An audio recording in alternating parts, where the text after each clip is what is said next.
आज हम लोग थर्मोडायनेमिक्स का जो हम लोग का टॉपिक है उसमें आज हम लोग पढ़ेंगे सेकेंड लॉ ऑफ थर्मोडायनेमिक्स से जुड़े हुए जो टॉपिक्स हैं, जैसे हीट इंजन, हीट पंप या refrigeration, second law of thermodynamics के स्टेटमेंट्स और तुमको कार्नोट इंजन, इन सबों के हम लोग इस रिवर्सिबल इरिवर्सिबल प्रोसेसेस, इन सबों की चर्चा करेंगे इस लेक्चर में। इसके पहले के जो लेक्चर थे उसमें तुमने फर्स्ट ऑफ थर्मोडायनेमिक्स के से रिलेटेड जो तुम्हारे टॉपिक्स थे उसको हमने डील किया, और तुमको जो भी सारे वीडियोस जो है राइस्टूल ऐप पर तुमको अपलोड हैं, जो कि प्ले स्टोर से डाउनलोड करके उसको ऑब्टेन कर सकते हो, तुम प्राप्त कर सकते हो। और किसी भी स्टूडेंट को उस पर जा करके तुम पर्सनल डाउट के लिए भी कोई भी क्वेश्चंस नहीं बन रहा हो, किसी भी टॉपिक में तुमको समझने में दिक्कत हो, राइस्टूल ऐप को प्ले स्टोर से डाउनलोड करके उस पर जो कि तुमको जो पर्सनल डाउट के जो कि हैं जो दिया हुआ है लिंक है, वहाँ पर जा करके तुम क्लिक करोगे, जिस पे तुम्हारा हमारा मोबाइल नंबर मिल जाएगा या तुम्हारा व्हाट्सएप पर तुम हमको मैसेज कर सके अपने लिए टाइम अलॉट करा सकते हो, और जिस भी तुमको टॉपिक में दिक्कत हो तुम उसके लिए हमसे संपर्क कर सकते हो। कोई भी क्वेश्चन बनना हो फिजिक्स, केमिस्ट्री या मैथ किसी भी टॉपिक के लिए तुम हमसे कभी भी संपर्क कर सकते हो। तो ये तुम्हारा है आज का जो हमारा टॉपिक है, दैट इज हीट इंजन, पहला टॉपिक है। तो हीट इंजन क्या होता है? तो हम लोग जो कि कोई भी एक हीट का मतलब हीट इंजन का हीट इंजन का मतलब काम है कि वह तुमको किसी एक हीट सोर्स से हीट लेगा और वर्क डन करके करेगा उस हीट से, और कुछ हीट जो होगा तुमको इंटरनल और तुमको सिस्टम के कुछ इंटरनल एनर्जी में चेंज जो होगा उसके अकॉर्डिंगली वह हीट क्या करेगा, दूसरे मतलब कि जो ऑब्जेक्ट है कोल्ड सराउंडिंग में उसमें कुछ हीट लिबरेट करेगा। तो हीट इंजन जो है तुमको ये तुमको हीट एनर्जी को वर्क डन में कन्वर्ट करता है, मैकेनिकल वर्क करता है। Heat engine is a device, heat engine is a device, heat engine is a device which convert heat energy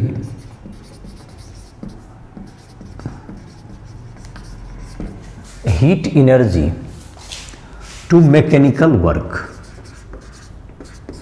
to mechanical work.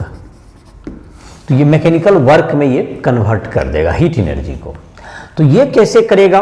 तो इसमें क्या है तुमको हीट इंजन में, तो हीट इंजन का जहां तक कि देखो दो तरह के इंजन होते हैं। हीट इंजन जहां तक कि हम लोग जरा इसको अगर समझें तो ये सारा वर्क कहाँ होते हुए देख रहे हैं हम लोग के, जो कि तुमको या तुमको कोई भी कार चल रहा है तो जिसमें जो भी डीजल पेट्रोल इंजन जो भी है तुम्हारे यूज हो रहे हैं, ट्रक है, तो उन सबों में क्या हो रहा है अभी तुमको उसमें भी डीजल पेट्रोल जो भी यूज कर रहे हैं उसको क्या कहते हैं लोग, जो इंटरनल कंबशन इंजन इसको कहते हैं, जिसमें कि हीट लिया जाता है। हीट वह क्या मतलब डीजल पेट्रोल के बर्न होने से हीट प्रोड्यूस होता है, वह जो है गैस जो है गैस को के द्वारा वहां पे वर्क डन कराया जाता है। जो एयर हमारा है उससे क्या होता है, गैस उसके तुमको जो उसमें जो है वो एक्सपेंड करेगा, उससे तुमको जो है कुछ वर्क डन कराएंगे जो कि तुम्हारा उससे जुड़ा हुआ जो कि रहेगा पिस्टन से जुड़ा हुआ रहेगा, जिससे कि तुमको वो टॉर्क डेवलप करेगा, और इस तरह से क्या करेगा वह कुछ वर्क करेगा जिससे कुछ भी हम मूव करा सकते हैं।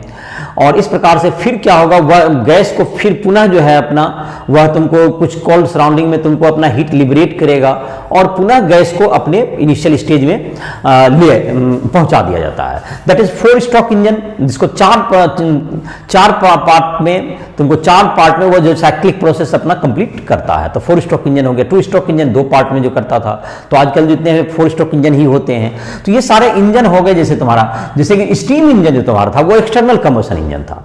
उसमें पहले हम लोग क्या करते हैं, उसमें भी गैस ही वर्क करता है। तो पहले उसको कोयला वगैरह से हम लोग जलाते हैं, उससे वाटर को गर्म करते हैं, उससे वेपर बनता है, उस वेपर के द्वारा वर्क कराते हैं। तो दैट इज एक्सटर्नल कंबशन। तो एक्सटर्नल कंबशन इंजन के बजाय इंटरनल कंबशन ज्यादा तुमको क्या कहते हैं, इफिशियंसी होती है उसकी। तो इसकी इफिशियंसी मतलब कि ज्यादा परसेंटेज ऑफ हीट एनर्जी को वर्क डन में ये कन्वर्ट कर पाएगा। That is called efficiency. तो पहले इसको और थोड़ा सा देख लेते हैं किसी भी इंजन के लिए।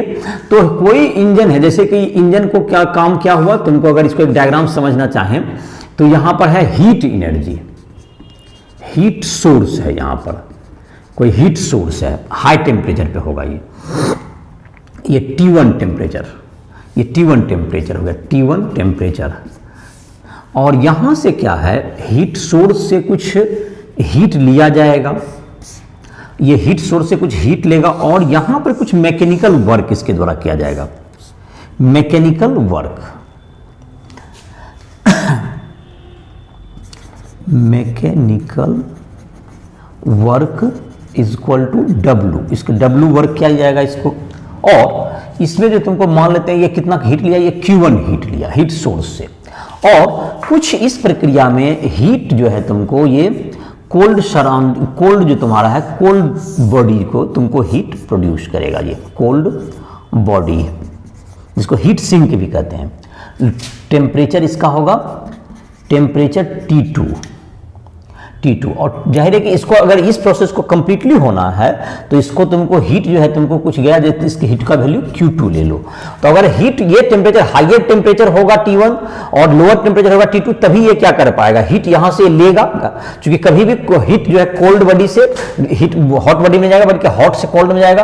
तो हॉट बॉडी ये है, इधर कोल्ड है तो ऑटोमेटिक हीट जो है उस इधर की ओर जाता है, जो कि हीट ट्रांसफर होगा। और ये तुमको इसमें कुछ वर्क किया गया इसके द्वारा, जो गैस के द्वारा वर्क डन किया जाएगा इसका, और कुछ जो है हीट तुमको किस में जाएगा, कोल्ड सराउंडिंग में जाएगा। तो जहां तक कि ये Q1 हीट ले रहा है, Q1 हीट ले रहा है, उससे कुछ W वर्क हो रहा है, और Q2 जो है तुमको कोल्ड सराउंडिंग में हीट दिया जा रहा है। तो Q1 is equal to heat taken from source, heat taken from source. Q2 is equal to heat given to the cold surrounding, to the cold surrounding। W is equal to work done। तो Q1 is equal to Q2 plus W, Q2 plus W, या W बराबर Q1 minus Q2, W बराबर Q1 minus Q2, ये हो गया work done. ये तुमको work इतना किया जाएगा। और जहां तक कि इफ इंजन की इफिशियंसी रही, इसकी इफिशियंसी रही हीट इंजन की, इसकी इफिशियंसी क्या रही, हीट इंजन की जो इफिशियंसी कहलाएगी, ये तुम्हारा कहता है जितना ये तुमको हीट लिया वर्क डन में कन्वर्ट हुआ बाय हीट गिवन, तुमको ये क्या कहलाएगा, इसका किसी इंजन की इफिशियंसी कहलाएगी। इफिशियंसी को लिख देते हैं, efficiency of heat engine is equal to efficiency of heat engine. चलिए मिटा ही देते हैं, कुछ जगह हो जाएगा बेहतर। तो इफिशियंसी ऑफ हीट इंजन क्या होगा तुमको, जैसे कि अभी Q1 हीट ले रहा है सोर्स से और W इसमें वर्क डन हो रहा है, तो हीट जो इसकी इफिशियंसी होगा वर्क डन W बाय तुमको total heat energy taken from the heat source.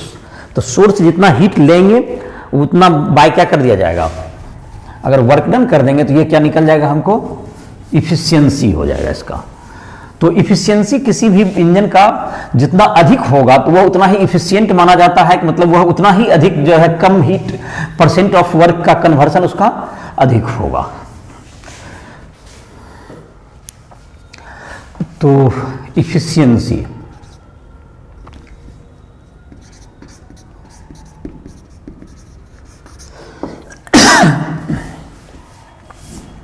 Efficiency of heat engine जो होगा तुम्हारा,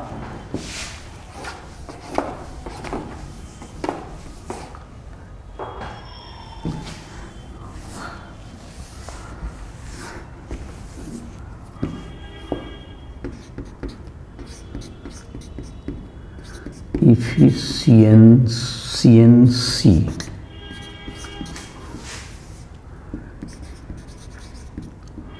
of heat engine eta equal to W by Q1। Efficiency eta equal to W by Q1। तो W हो गया तुमको Q1 minus Q2, Q1 minus Q2 by Q1, W by Q1। तो या तुम्हारा इफिशियंसी जो होगा तुम्हारा 1 माइनस Q2 बाय Q1। और इसको अगर परसेंटेज में रिप्रेजेंट करना चाहते हैं तो इसको परसेंटेज में रिप्रेजेंट करना हो तो क्या कर सकते हैं, इसको 100 से मल्टीप्लाई कर सकते हैं इस चीज़ को, तो ये परसेंटेज में इफिशियंसी देगा। तो ये तुमको इफिशियंसी तुम्हारा हो गया हीट इंजन का। तो इसका इंजन का इसका हम लोग फिर सेकेंड लॉ ऑफ थर्मोडायनेमिक्स का स्टेटमेंट इसके आधार पर हम लोग तैयार करेंगे आगे। तो किसी हीट इंजन का यही काम होता है। और हीट इंजन के बारे में एक हम लोग और पढ़ेंगे किस ढंग से ये डिटेल, जैसे 4 स्ट्रोक इंजन वगैरह में कार्नोट इंजन कैसे काम करता है। तो कार्नोट इंजन का हम लोग इसके बाद एक सबसे लास्ट टॉपिक में इस चैप्टर में इसके इफिशियंसी वगैरह को निकाल के देखेंगे भी। कार्नोट इंजन जो सबसे इफिशियंट इंजन माना जाता है, तो उसकी हम लोग इफिशियंसी वगैरह भी काउंट करेंगे। तो उस टॉपिक को हम लोग बाद में लेंगे। उसके पहले हम लोग कुछ पढ़ते हैं हीट पंप और रेफ्रिजरेशन, और उसके बाद फिर सेकेंड लॉ ऑफ थर्मोडायनेमिक्स के स्टेटमेंट होंगे। देयर आफ्टर कार्नोट इंजन को बताया जाएगा, उसकी इफिशियंसी कैलकुलेट करके दिखाएंगे। तो ये तुम्हारा हो गया हीट इंजन की कुछ जानकारी। अब है तुमको हीट पंप और रेफ्रिजरेशन। तो रेफ्रिजरेशन में देखते होगे इसका कुछ उल्टा काम होता है। जैसे देखते हैं क्या होता है, जरा इसको अगर गौर से देखा होगा, हीट पंप और रेफ्रिजरेशन,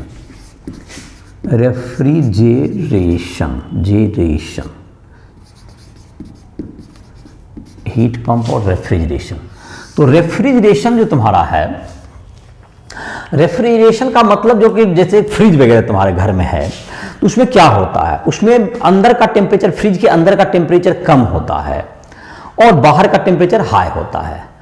लेकिन हमारा ये भी मकसद है वह जो अंदर जो है फ्रिज के अंदर और भी कोल्ड हो, मतलब बाहर वहां का हीट को हमको बाहर करना। ये उल्टा कैसे होगा, मतलब हम लोग एक प्रकार से कोल्डर बॉडी से हीट लेके हॉटर बॉडी में देना चाहते हैं। तो ये तो नेचुरली के प्रोसेस के विरुद्ध हुआ। तो इसको करने के लिए हम लोग एक वर्क डन उस पर अगर एक्स्ट्रा करें तो ऐसा हो सकता है। यहां पर क्या है, यहां पर जैसे कहे तुमको, यहां पर हाई टेम्परेचर है, हाई टेम्परेचर T1 है। अगर तुम्हारा हाई टेम्परेचर यहां पर T1 है, ये हाई टेम्परेचर बॉडी है तुम्हारा। और यहां पर क्या करना है, इससे तुमको यहां पर ऐसे तो एरो तो नीचे से आएगा तुम्हारा, और यहां पर है तुमको, ये देखो तुम्हारा यहां से आओ, चलो देखो यहां से देखना शुरू करो एरो को, मैं ऐसे बना दिया मैंने। तो ये तुमको कोल्ड बॉडी है, तुमको कोल्ड बॉडी टेम्परेचर इसका मान लेते हैं T2 है, ये कोल्डर बॉडी है।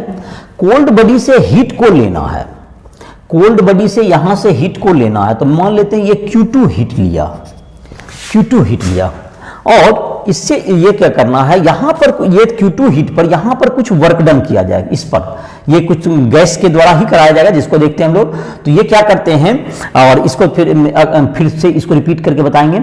इसमें वर्क डन, ये तुमको वर्क डन, यहां पर work done is equal to W on gas पर किया जाएगा यहां पर, और W किया गया, और यहां से तुमको होगा Q1 हीट, तुमको इसको दे दिया जाएगा हीट इसको। तो अब देखो जैसे ये कैसे होगा, क्या यहां पर किया गया, ये कैसे होगा संभव। हॉट बॉडी या कोल्ड बॉडी से हीट लेकर के तुमको हॉट बॉडी में हीट क्या करना है, देना है। तो इसको कैसे, इसको परफॉर्म कैसे करेंगे इस चीज को। तो ये वहां पर वर्क डन किया गया, जिससे कि तुमको यहां पर इसको फिर हम लोग Q1 हीट यहां पर दे सके। तो यहां पर जहां तक है तुमको यहां पर Q1 plus Q2 plus W, Q2 यहां से हीट लिया प्लस W वर्क डन किया, work done on the gas किया गया यहां पर। तो Q2 plus W equals to Q1, Q2 plus W, Q2 is equal to heat taken from cold body,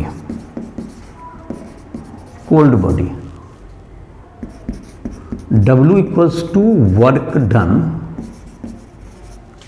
on the gas, Q1 is equal to heat given to hot body, और जाहिर है कि Q2 plus W is equal to क्या है, यहां भी Q2 plus W equal to Q1। तो W equal to क्या हो गया, Q1 minus Q2, W equal to Q1 minus Q2, ये तुम्हारा होता है। अब यहां तक देखो, जहां तक कि W तुमको W वर्क हम लोगों ने बाहर से इस पर किया, और उससे कितना हीट हमको निकला, Q2 हीट बाहर निकला। तो इसमें जैसे करते कैसे, इसको जरा भी समझ लेते हैं पहले कि ये कैसे हो सकता है। हॉट बॉडी से हीट लेकर के कोल्ड बॉडी से हीट लेके हॉट बॉडी में हम कैसे दे सकते हैं। तो इसके लिए देखिए जैसे क्या किया जाता है, एक जो इसका जो रेफ्रिजरेटर वगैरह में जो प्रोसेस अपनाया गया है उसको जरा समझिए। यहां पर क्या करता है, एक हॉट अंदर में तुमको रहेगा, तुमको एक रेफ्रिजरेंट होता है जो लिक्विड होगा, वह क्या उसमें क्या करता है, वह अंदर के सराउंडिंग से लिक्विड जो है तुमको वह हीट ले लेगा, हीट लेकर के वो वेपोराइज हो जाएगा। तो वेपोराइज, जब भी किसी चीज को वेपोराइज कीजिएगा तो वह क्या चाहिए उसको, heat, latent heat of vaporisation चाहिए उसको, तो वह हीट क्या करेगा, अंदर के जो कोल्ड बॉडी है उससे हीट ले लेगा। तो ये कौन सा ले लिया, और वो क्या हो जाता है, लिक्विड गैस का मिक्सचर बन जाएगा। उस लिक्विड गैस के मिक्सचर पर ऊपर एक मैकेनिकल वर्क करके उसको क्या कर देते हैं, उसको मैकेनिकल वर्क करके उसको गैस को हम लोग लिक्विड में कन्वर्ट करते हैं। मैकेनिकल वर्क करके उसमें गैस को लिक्विड में कन्वर्ट करेंगे। जब वह वर्क किया जाएगा, उसको प्रेस किया जाएगा, जब प्रेशर दिया जाएगा तो वह जो है लिक्विड गैस जो है किसमें कन्वर्ट होगा, लिक्विड में। और लिक्विड में जब वह कन्वर्ट होगा तो वह जो है इस प्रोसेस में हीट लिबरेट करेगा, जो कि तुमको ये दूसरे चेंबर में चला गया तब तक में, जिससे कि तुमको Q1 हीट कहां चला गया, हॉट बॉडी में, हॉट सराउंडिंग में ये आ जाएगा। तो ये तुम्हारा क्या हो गया, इसका मतलब ये हुआ कि इस प्रोसेस में क्या होगा तुम्हारा, देखो क्या हुआ तुम्हारा, एक तुमको रेफ्रिजरेंट, जो a liquid called refrigerant, a liquid called refrigerant, फ्रीजरेंट, जो जनरली लिक्विड अमोनिया वगैरह यूज करते हैं, क्लोरोफ्लोरोकार्बन भी एक तुमको इसका रेफ्रिजरेंट के रूप में यूज किया जाता था, जो कि पॉल्यूशन के कारण ये जो तुमको अब रिप्लेस कर दिया गया, cold refrigerant takes Q2 heat from cold surrounding and converted to gas. This liquid gas mixture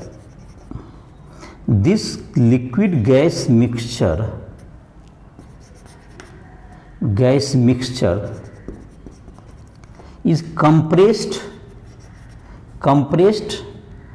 and the heat Q1 is liberated to hot surrounding। तो ये हॉट सराउंडिंग में, और जिससे कि पुनः क्या होगा, पुनः हुआ जो है तुमको लिक्विड, पुनः गैस जो है लिक्विड स्टेट में आ गया, पुनः अपने ओरिजिनल प्रोसेस में ये लौट गया। तो ये तुम्हारा क्या हो गया कि इस तरह से क्या होगा, तुमको पुनः अपनी स्थिति में ये रेफ्रिजरेंट या तुमको इसको यूज करते हैं। जैसे कि रेफ्रिजरेंट का मतलब जैसे कोल्ड सराउंडिंग को तुमको हीट को अगर तुमको क्या किया गया, किसी कोल्ड सराउंडिंग से, कोल्ड बॉडी से क्या करना है, उसको ट्रांसफर करना है, तो उसमें वर्क डन, ऊपर से कंप्रेस कीजिए लिक्विड को। जैसे पहले क्या किया, लिक्विड जो है हीट लेकर के वह गैस में कन्वर्ट हुआ, जिससे कि तुमको हीट चाहिए उसको, और उसके बाद उस पर वर्क डन करके उस गैस को क्या, उस लिक्विड को क्या बना दिया, उस गैस को पुनः कंप्रेस करके लिक्विड बना दिए, और वह लिक्विड तुमको पुनः जो है किसमें बन गया, तुमको उसको हीट, कोल्ड सराउंडिंग से तुमको हॉट सराउंडिंग वो लिक्विड क्या कर गया, तुमको जब हीट बाहर छोड़ दिया और वह पुनः क्या लिक्विड स्टेट में अपना पुरानी अवस्था में वापस आ गया। अब इसमें जैसे टॉपिक है ये तुमको इसकी जो है इफिशियंसी, या इसको कहते हैं कोएफिशिएंट ऑफ परफॉर्मेंस, एक वर्ड है, जैसे इंजन के लिए इफिशियंसी वर्ड आता है, तो इसमें एक वर्ड है कोएफिशिएंट ऑफ परफॉर्मेंस। तो हम लोग ने क्या, कितना हीट को बाहर उस कोल्ड बॉडी से निकाल सके, दैट इज Q2, और उसके बदले कितना वर्क डन करना पड़ा, तो Q2 और W वर्क डन करना पड़ा।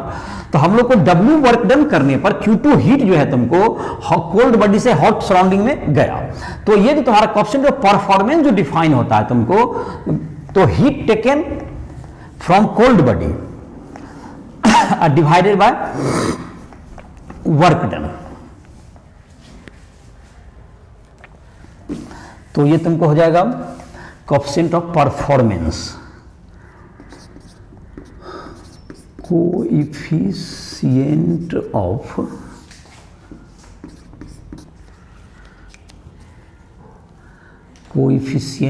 परफॉर्मेंस, कोएफिशिएंट ऑफ परफॉर्मेंस, ये sigma is equal to heat extracted from cold body, heat extracted from cold body by work done।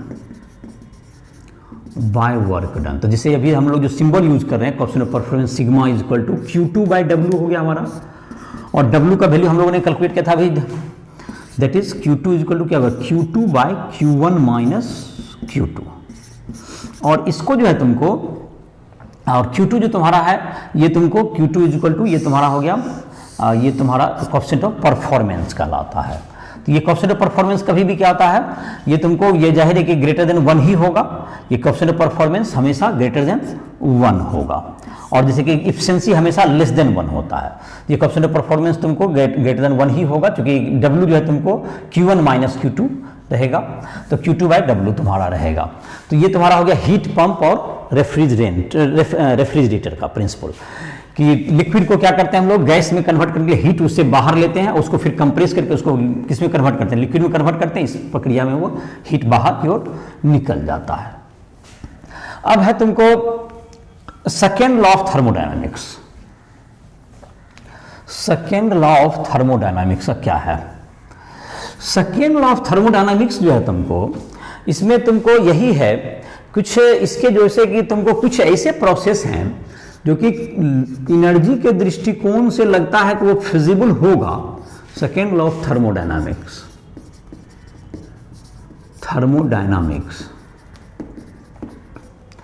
कुछ प्रोसेस ऐसे हैं जो कि एनर्जी के दृष्टिकोण से लगते हैं फिजिबल हैं, लेकिन वो पॉसिबल नहीं हो सकते। जैसे कोई एक बॉडी एक टेबल पर चल रहा है, तो उसकी जो है धीरे धीरे उसकी वेलोसिटी क्या होती जाएगी, कम होती जाएगी, तो उसका जो काइनेटिक एनर्जी है वह क्या हो जाएगा, काइनेटिक एनर्जी तुमको वह धीरे धीरे लूज हो रहा है, वह हीट एनर्जी में कन्वर्ट हो रहा है। काइनेटिक एनर्जी तुमको हीट एनर्जी में उसका कन्वर्ट हो रहा है। तो काइनेटिक एनर्जी तो हीट एनर्जी में वो जब कन्वर्ट हो रहा है तो इससे काम, लेकिन इसका जस्ट रिवर्स करना चाहें हम लोग कि अगर उसको गर्म कर दें टेबल को, तो क्या वो बॉडी चलने लगेगा? ऐसा तो कभी लॉ पॉसिबल नहीं है कि जैसे कि हम लोग हीट क्या कर दें टेबल को तो वह बॉडी नहीं मूव करेगा। तो ये जो तुम्हारा है इसका मतलब है कि नेचर में ये एनर्जी के दृष्टिकोण से आप भले कह रहे हैं कि ऐसा हो सकता है, लेकिन नेचर के कुछ अलग लॉ भी हैं जो कि हम लोग जो कि पॉसिबल नहीं हो सकता है, जो कि एनर्जी के दृष्टिकोण से आप कह सकते हैं कि एनर्जी के आधार पर वो हो सकता है, that might be possible, but actually में वो नहीं होगा। जैसे कोई किताब रखा हुआ यहाँ पर टेबल पर, तो ये तुमको अगर इसको क्या गर्म कर दे तो क्या ये mgh ऊपर पोटेंशियल एनर्जी में हाइट उसको जंप कर जाता है? सब कभी नहीं होगा, लेकिन ऊपर से हम लोग जंप करके जरूर क्या कर सकते हैं, नीचे गिरा सकते हैं उसको, लेकिन ऊपर उसका उल्टा नहीं प्रक्रिया होगा।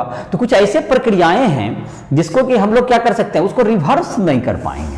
तो इसी के आधार पर, और एक बात इतना ही भी है, जैसे कि अगर इसी के आधार पर कुछ प्रैक्टिकल एस्पेक्ट्स के आधार पर सेकेंड लॉ ऑफ थर्मोडायनामिक्स को तैयार किया गया है, जो कि यह बताता है कि कुछ प्रोसेस ऐसे हैं जो कि आप उसको रिवर्स नहीं कर पाएंगे। दूसरा यहां पर जो है इसके दो तरह के स्टेटमेंट जहां तक है जो कि हैं, that is Kelvin Planck statement. इसका देखते हैं पहले, Kelvin Planck statement, Kelvin Planck statement. ये दोनों साइंटिस्ट का नाम से पहले परिचित हो गए, जो केल्विन जो कि केल्विन स्केल पढ़ते हो, जो एब्सोल्यूट स्केल बनाया हुआ है, और प्लैंक जो कि प्लैंक क्वांटम थ्योरी वगैरह पढ़ा होगा, तो इनका नाम तुम सुना होगा। तो केल्विन प्लैंक स्टेटमेंट इन्होंने दिया कि किसी भी इंजन का एफिशिएंसी कभी भी 1 नहीं हो सकता है, कि the efficiency of heat engine, the efficiency of heat engine is always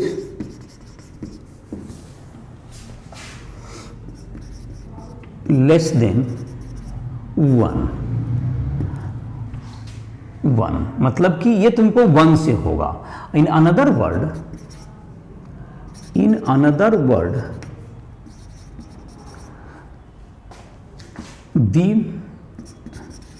the heat cannot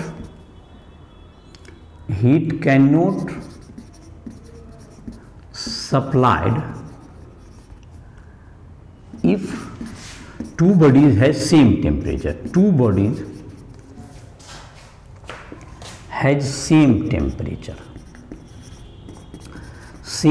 जैसे इस बात को और क्लियर करते हैं, जैसे कि यहाँ पर था एक बॉडी, हमने अभी जो हीट इंजन बनाया, यहाँ की पर टेम्परेचर था हॉट बॉडी में था T1, और यहाँ से Q1 हीट लिया, यहाँ वर्क डन ये किया कुछ, Q1 हीट लिया, यहाँ वर्क किया, और यहाँ पर Q2 कोल्ड बॉडी में कुछ हीट गया। ऐसा कोल्ड बॉडी में हीट गया, ऐसा था हमारे का। तो लेकिन अगर ये दोनों बॉडी का तो कभी भी क्या होगा, हॉट बॉडी से ही जो हॉट बॉडी ये कोल्ड होगा तभी ये हीट लेगा। अगर सेम टेम्परेचर पर होगा तो ये कोल्ड कभी क्या नहीं लेगा, ये हीट लेगा नहीं। तो हीट जब तक नहीं लेगा तो इसका मतलब सेम टेम्परेचर पे दोनों बॉडी हो तो कभी भी क्या नहीं होता, हीट सप्लाई ही नहीं होगा। तो हीट सप्लाई नहीं होगा। अगर आप दूसरा बात है कि सेम टेम्परेचर आपको रखना क्यों है, तो अगर ये काम को आप चाहते हैं कि टोटल वर्क Q2 Q1 को मतलब टोटल जो Q1 है वो Q2 में जरा जीरो हीट जाए, नहीं जाए, ऐसा आप चाह रहे हैं, तभी तो आपका एफिशिएंसी 100% होगा। तो एफिशिएंसी 100% होने के लिए जरूरी है कि total work Q2 equal to 0, क्योंकि एफिशिएंसी का याद होगा तुमको, efficiency equal to 1 minus Q2 by Q1। तो ये 1 होने के लिए Q2 को क्या होना पड़ेगा, 0 होना पड़ेगा। एफिशिएंसी 1 होने के लिए Q2 को 0 होना पड़ेगा। तो Q2 0 तभी होगा जब दोनों बॉडी का टेम्परेचर सेम होगा, नहीं तो कुछ ना कुछ हॉट बॉडी होती है, कुछ ना कुछ तो गर्म हो ही जाएगा, कुछ ना कुछ हीट लेगा ही। और इसलिए ये तुमको ये कभी पॉसिबल ही नहीं है किसी भी प्रकार से कि सेम टेम्परेचर पर तुमको हीट का सप्लाई होगा नहीं। हीट का सप्लाई के लिए टेम्परेचर डिफरेंस चाहिए, और टेम्परेचर डिफरेंस चाहिए तो कभी भी इसका एफिशिएंसी हमेशा क्या रहेगा, इसका एफिशिएंसी ये लेस देन 1 ही रहेगा, ये इसका एफिशिएंसी लेस देन 1 होगा। तो ये तुमको एक स्टेटमेंट है, केल्विन प्लैंक का स्टेटमेंट है। दूसरा एक और साइंटिस्ट के आधार पर, हीट पंप के आधार पर भी इसके स्टेटमेंट दिए गए, जिसको हम लोग क्लॉसियस स्टेटमेंट कहते हैं। Clausius statement for second law क्या है, तुमको किसी हीट पंप का जो coefficient of performance coefficient of performance कभी भी इन्फिनिटी नहीं हो सकता।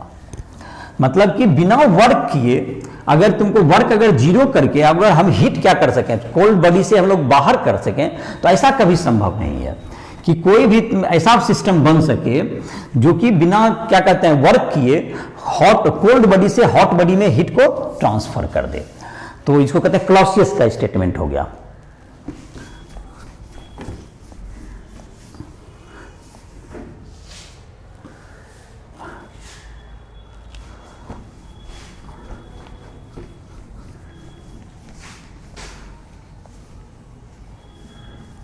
Clausius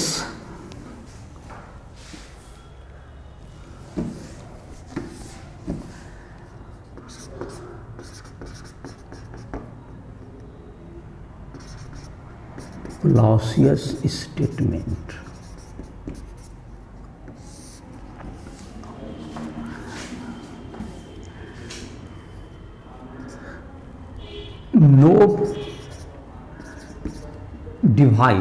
No device is possible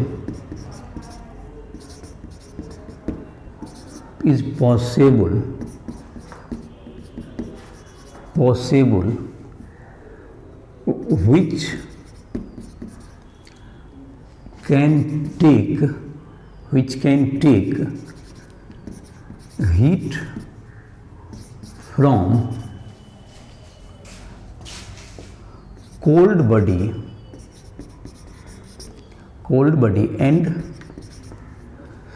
and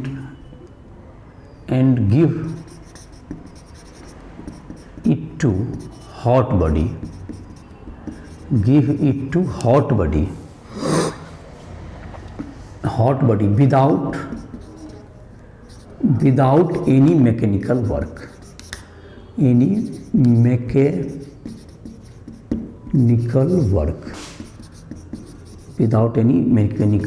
W।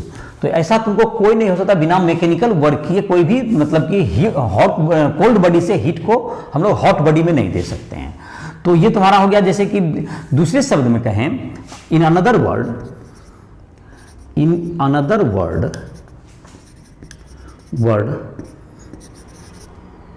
The coefficient of performance the coefficient of performance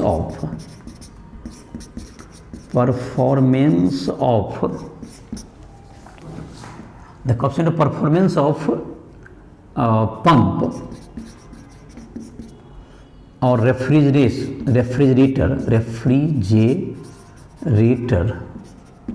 is not infinity.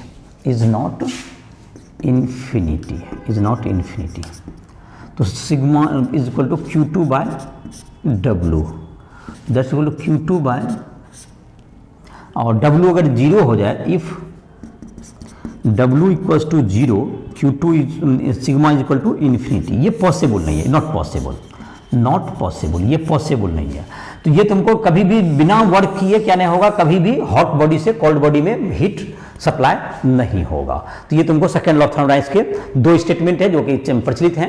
और तुमको इंट्रोपी के आधार पर जो होता है कि कभी भी जो बॉडी का एक इंट्रोपी एक टर्म आता है जिसको ज़्यादा डील नहीं किया गया है, तो इंट्रोपी जो होता है तुमको रेंडमनेस ऑफ ए सिस्टम, तो कभी भी कोई भी प्रोसेस आप करते हैं तो उसका सिस्टम का रेंडमनेस बढ़ते जाता है, तो वो कभी भी हमेशा रेंडमनेस चेंज, इंट्रोपी चेंज क्या होता है, पॉजिटिव होता है।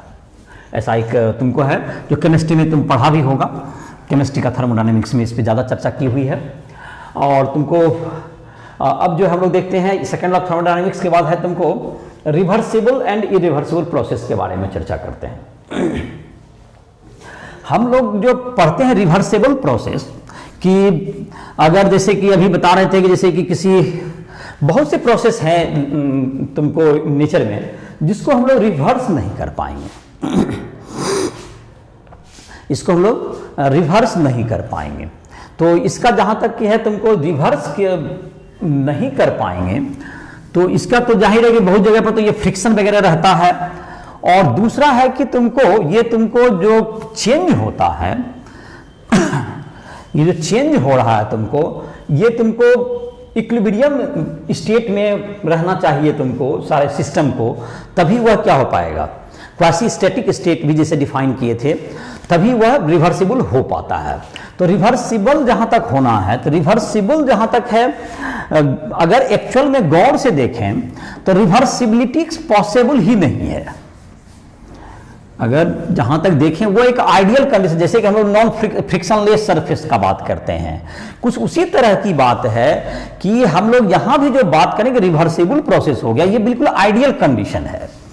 किसी भी प्रोसेस को पूर्णतः हम लोग रिवर्स कभी नहीं कर पाएंगे, जो कि हम लोग अगर जनरल अगर देखें कंसेप्ट के आधार पर, तो जो रिवर्सिबिलिटी है वह जस्ट एक आइडियल कंसेप्ट है।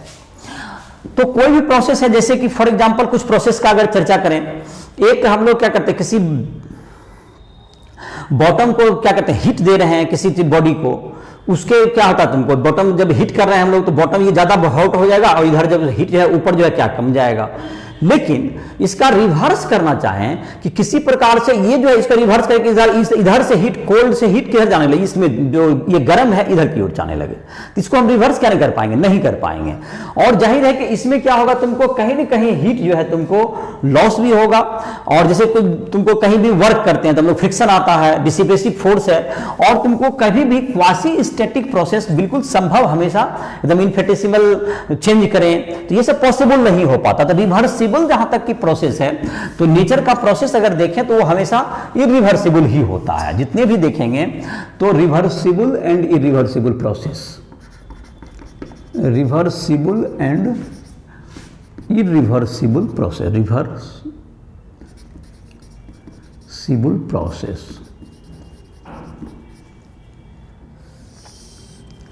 Reversible and irreversible process. ये तुमको रिवर्सिबल और इरिवर्सिबल प्रोसेस क्या हो जाएगा कि the process which can be reversed या back to its initial position, the process which can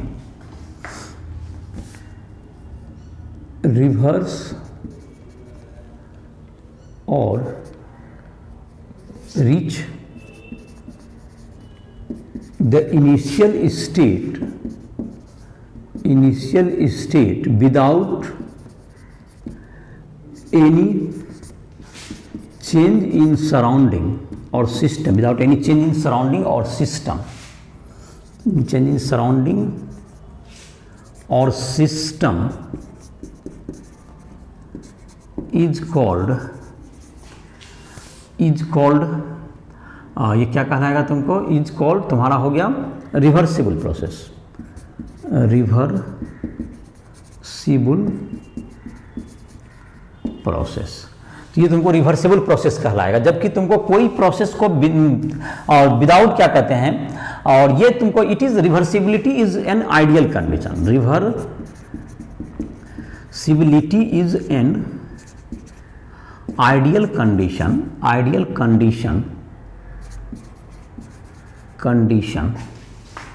and irreversibility is the rule। Irreversibility is the rule, irreversibility is the rule, मतलब कि आपको यही रूल है कि कोई प्रोसेस इरिवर्सिबल ही होगा, is the rule. और तुमको इरिवर्सिबल, जैसे कि अगर तुमको a process is irreversible, a process is irreversible due to presence of friction, viscosity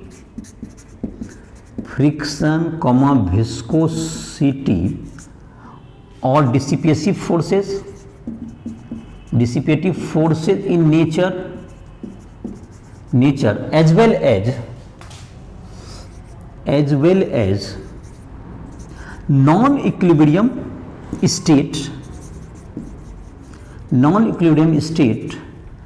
present in the process, किसी भी प्रोसेस में नॉन इक्विलिब्रियम स्टेट आएगा तो उसके कारण जो कि तुमको ये इक्विलिब्रियम स्टेट में हमेशा तुमको मेंटेन करना कभी भी थ्योरेटिकल ही होता है, जो क्लासिक स्टैटिक स्टेट कहते हैं हम लोग, तो वह तुमको क्या होता है, एक थ्योरेटिकल ही अप्रोच है कि जस्ट थोड़ा सा बढ़ा, तो ऐसा हम लोग प्रैक्टिकली अचीव करना बहुत ही मुश्किल होता है।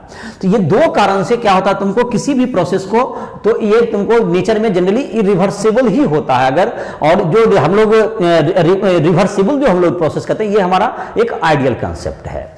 तो किसी प्रोसेस को कंप्लीटली हम लोग कभी भी रिवर्स नहीं कर पाते हैं, तो ये रिवर्सिबल और इरिवर्सिबल प्रोसेस के आइडियाज हो गए।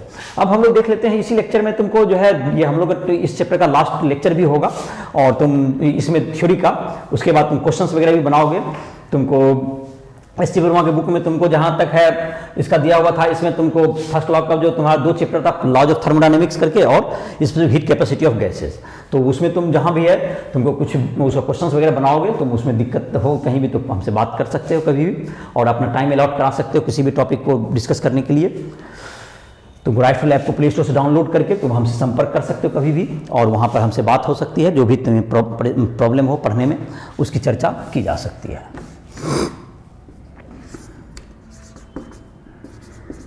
कार्नोट इंजन, कार्नोट इंजन क्या हो जाएगा तुम्हारा? कार्नोट इंजन तुमको हो गया, जैसे कि 2 बॉडी जो है तुमको जब हीट देंगे, हॉट बॉडी और कोल्ड बॉडी, तो तुमको हीट इंजन जो वर्क करता है वह हॉट बॉडी से हीट क्या करता है, एक टेम्परेचर पर हॉट पे लेता है, और कुछ हीट क्या करता है, इमिट करता है।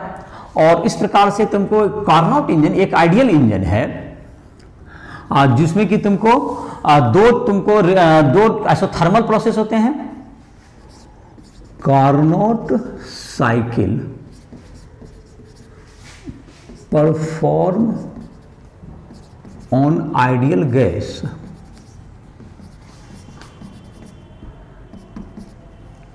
Is ideal gas is idealized concept,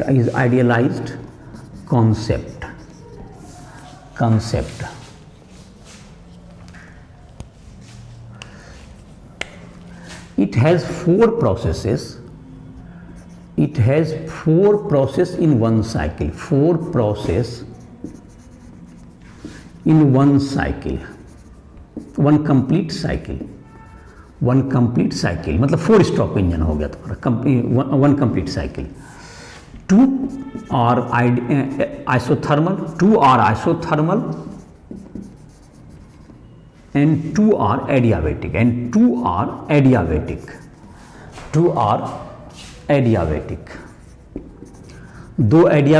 दो इसमें आइसोथर्मल लिए जाते हैं। जैसे अगर पीवी डायग्राम में इसे शो कर दें तुम्हारा, देखो जैसे कि ये तुम्हारा हो गया प्रेशर वॉल्यूम डायग्राम में, अगर इस प्रोसेस को हम लोग पहले दिखा दें, और उसके बाद तुमको ये प्रेशर हो गया, इधर की तरफ प्रेशर ले लें। तो पहले क्या है, तुमको सेम टेम्परेचर पर एक हॉट बॉडी, जैसे है तुमको हॉट बॉडी से क्या लेना है, हमको हीट लेना, तो उसका टेम्परेचर T1 है, तो इसको तुमको गैस को क्या करो, एक्सपेंड कराओ। इसको अगर हम लोग ए लिख देते हैं, इस प्रोसेस को यहाँ से स्टार्ट किए, ए बी यहाँ पर आ गया, तुमको ये बी आ गया हॉट बॉडी, इसको एक्सपेंड कराया गया, ए बी हो गया तुम्हारा ये temperature T1 temperature equal to T1, ये आइसोथर्म हो गया। फिर तुमको जो है इसका B से तुम C तक एडियाबेटिकली इसको एक्सपेंड कराओ, एडियाबेटिकली, और तुमको फिर से ये एडियाबेटिक, ये कहाँ चला गया, ये C तक चला गया, ये B से C तक, और ये तुमको हो गया यहाँ से यहाँ तक गया। फिर ये रिवर्स करो यहाँ, और ये तुमको हो गया, और ये तुमको हो गया, अब ये रिवर्स कर दो यहाँ से, और ये तुमको ये D तक चला गया, ये ABC, ये D हो गया, यहाँ तक गया, फिर यहाँ से यहाँ तक चला गया। तो ये तुमको एक क्या हो गया तुम्हारा ABCD, ये तुम्हारा हो गया, ये तुमको एडियाबेटिक प्रोसेस है, ये एडियाबेटिक प्रोसेस है ये।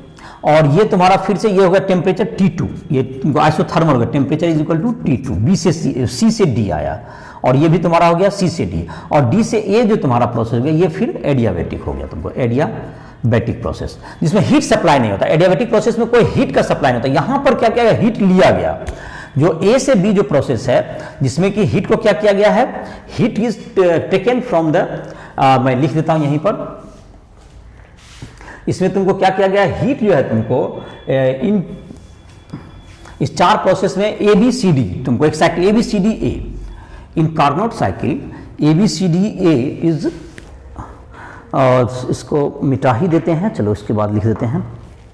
तो साइक्लिक प्रोसेस में क्या होगा तुम्हारा, कार्नोट साइकिल से फिर से बना देंगे अगर समझाने की बात होगी तो।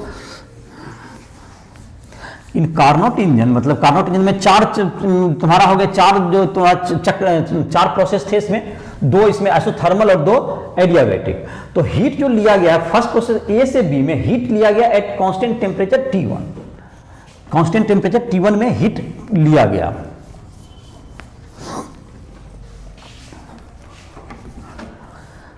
तो in process AB heat is taken from source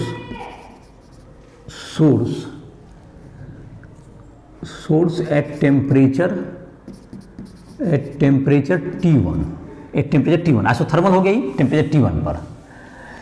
तो ये जो तुम्हारा आइसोथर्मल प्रोसेस में होता है, बॉयल्स लॉ लागू होता है, तुमको जो कि यहाँ pressure PA VA, P1 V1 जैसे कहते थे, PA VA बराबर PB VB हो जाएगा आइसोथर्मल प्रोसेस में, ये बॉयल्स लॉ लागू होगा।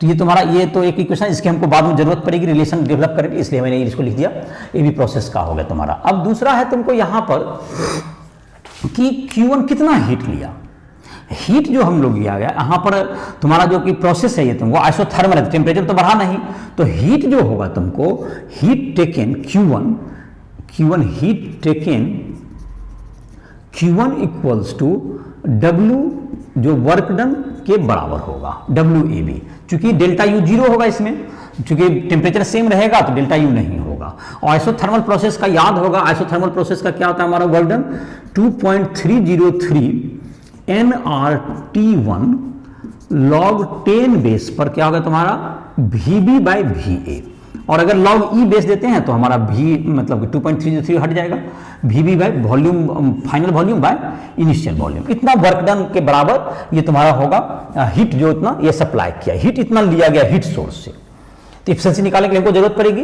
इफिशिएंसी हमारा होता है 1 माइनस Q2 बाई Q1, तो इसकी जरूरत पड़ेगी, इसलिए हमने इसको लिख लिया। अब जैसे दूसरा प्रोसेस में आते हैं, प्रोसेस BC इज, ये क्या था, एडियाबेटिक प्रोसेस है। तो इसमें हम लोग लिख सकते हैं PB VB to the power gamma is equal to PC VC to the power gamma, that's equals to, ये इक्वेशन 2 हो गया। और इसमें हीट कुछ लिया नहीं गया, नो हीट, एडियाबेटिक का मतलब ये नो हीट इज टेकन और विथड्रॉन, ना ही गिवन किया गया ना ही उसे लिया गया। और प्रोसेस CD इज आइसोथर्मल, और यहाँ temperature isothermal at temperature T2 and heat is supplied to the surrounding. और तो Q2 हो गया तुमको हीट सप्लाइड, अगर Q2 हो गया तुम्हारा हीट सप्लाइड, दैट इज ये हीट इससे बाहर निकाल रहा है सिस्टम से, ये माइनस Q2 कर सकते हैं इसको, हीट एक्सट्रैक्टेड हो गया, that's equals to W CD, ये हो गया heat supplied, that is WCD। तो 2.303 NR, ये T2 हो गया, log 10 बेस पर ये हो गया VC बाय VD, ये हो गया VC by VD by VC, ये क्या होगा तुम्हारा, ये हो गया VD by final volume VD हो गया बाय VC हो गया। तो ये माइनस हो गया तुमको Q2 का जो वैल्यू हो जाएगा, तो Q2 is equal to minus 2.303 RT log 10 base पर क्या हो गया तुमको VD बाय VC। तो माइनस को अगर हम ऊपर कर दें तो Q2 इक्वल्स टू हो जाएगा तुम्हारा 2.303 NR T2 log 10 बेस पे क्या होगा, ये तुमको VC बाय VD हो जाएगा। इसको तुम ये Q1 Q2 हो गया तुम्हारा, और तुमको ये इक्वेशन तुम्हारा होगा Q1 Q2 का वैल्यू हो गया। अब तुमको है तो इसमें जो आइसोथर्मल प्रोसेस है, इसमें जाहिर है कि हम लोग इसमें अगर रिलेशनशिप लिख दें, जो कि हम लोग जिस ढंग से लिख रहे हैं, तो PC VC is equal to PD VD, PD VD, ये तुमको तीसरा इक्वेशन हो गया ये तुम्हारा। तो Q मतलब आइसोथर्मल के लिए ये रिलेशनशिप हो गया 1 2 3 4। अब चौथा रिलेशन लिखेंगे हम लोग लास्ट प्रोसेस के लिए, और लास्ट प्रोसेस हमारा क्या है, आइसोथर्मल है, एडियाबैटिक है, DA, D से A जो था हमारा एडियाबैटिक है। द प्रोसेस DA इज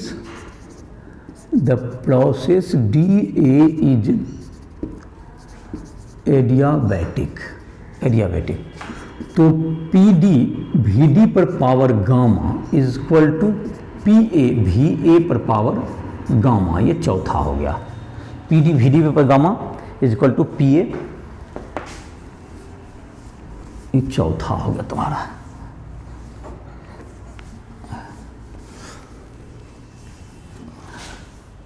अब है तुमको 1 into 2 into 3 into 4, 1 into 2 into 3 into 4, चारों इक्वेशन को तुम मल्टीप्लाई करके रिलेशनशिप ले लेते हैं। उसके बाद Q1 Q2 का वैल्यू को वहाँ पुट करेंगे इफिशिएंसी वाले में।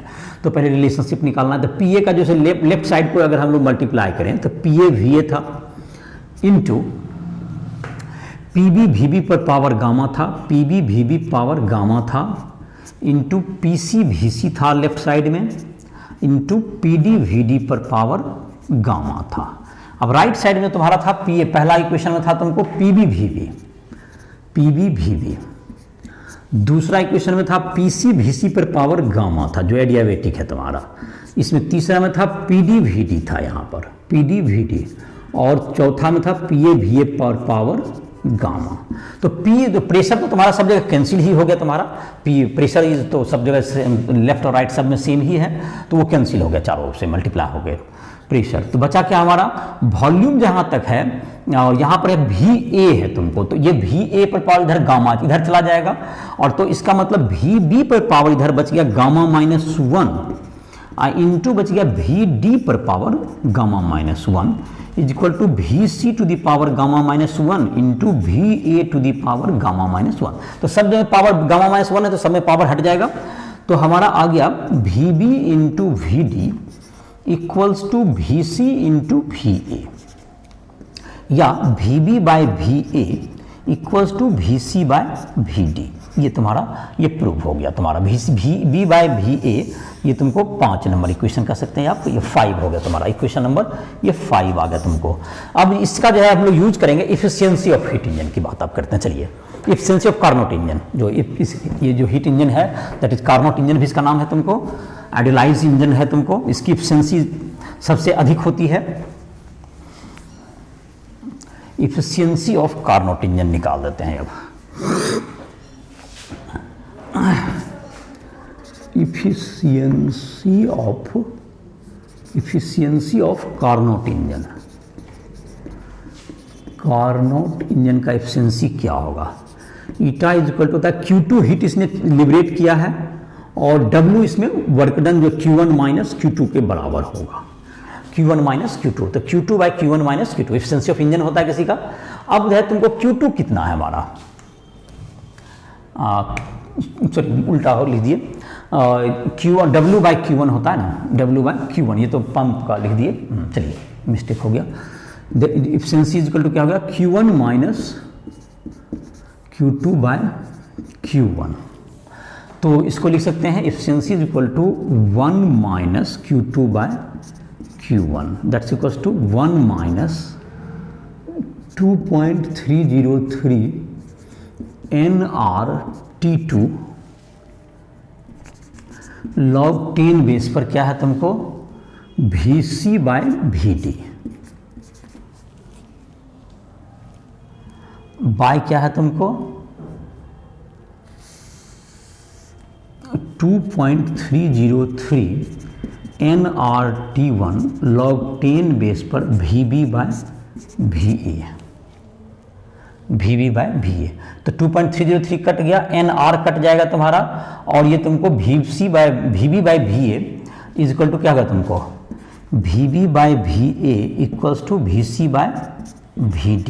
ये दोनों इक्वल होगा, ये दोनों इक्वल है चूंकि फ्रॉम इक्वेशन 5। तो ये दोनों कैंसिल आउट हो गया, तो बच गया एफिशिएंसी इज इक्वल टू क्या बन गया, 1 minus T2 bye T1, 1 minus Q2 यहाँ पर, और नीचे में होगा T1 होगा, तो नीचे ऊपर होगा T2, nRT2 होगा, नीचे होगा यहाँ पर nRT2 हो जाएगा तुम्हारा, nRT2 ऊपर हो जाएगा, nRT1 नीचे हो जाएगा, ठीक है। तो nRT2 तो 1 माइनस T2 बाय T1 आ गया तुम्हारा एफिशिएंसी। क्योंकि Q2 ऊपर था, तो Q2 ऊपर था तो शायद VB VA में भी उल्टा ही लिख दिया, इसको फिर से लिख ही देते हैं, यहाँ पर लिखने में थोड़ा सा इसको फिर से लिख दिया जाए, चलिए इसको रिपीट कर देते हैं। तो एफिशिएंसी तुम्हारा क्या आ जाएगा, 1 माइनस था तुम्हारा 1 माइनस 2.303 Q2 ऊपर लिखना था, nRT2 log 10 बेस पर VC बाय VD ऐसा, बाय 2.303 nRT1 log 10 बेस पर VB बाय VA, और इक्वेशन 5 से ये दोनों इक्वल है, तो ये तुमको क्या होगा, पूरा जो कट के 2.30 कट ही गया, NR कैंसिल हो गया और ये भी कैंसिल हो गया, क्योंकि तुमको क्या है, ये दोनों इक्वल है। उसके बाद नीचे का लाइन ठीक है, तो तुम्हारा ये एफिशिएंसी हो गया 1 minus T2 bye T1 Carnot engine का। तो ये तुमको कार्नोट इंजन की एफिशिएंसी निकल गई। तो ये जो कार्नोट इंजन है तुमको, ये सबसे आइडियलाइज्ड इंजन होता है, ये तुमको इस चैप्टर का लास्ट टॉपिक भी था, और सेकंड लॉ ऑफ थर्मोडायनामिक्स से जुड़े हुए जितने टॉपिक्स थे ये सब तुम्हारे कवर हो गया। और तुम जो भी क्वेश्चंस वगैरह है तुमको क्वेश्चंस बनाओगे, एनसीईआरटी बुक में भी दिए हुए कुछ क्वेश्चन